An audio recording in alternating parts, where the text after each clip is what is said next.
খেলনাগুলিটা কি আমার জন্য কিনে এনেছো?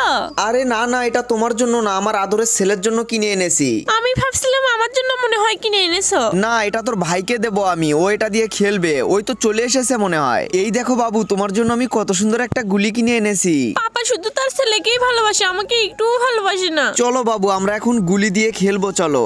আরে মামুনি, তুমি এখানে মন খারাপ করে দাঁড়িয়ে আছো কেন? চলো আমার সাথে চলো। এই তো পাপ্পা, আমি এখন গুলি করব। ইয়ে, আমার গুলিটা অনেক উপরে উঠেছে।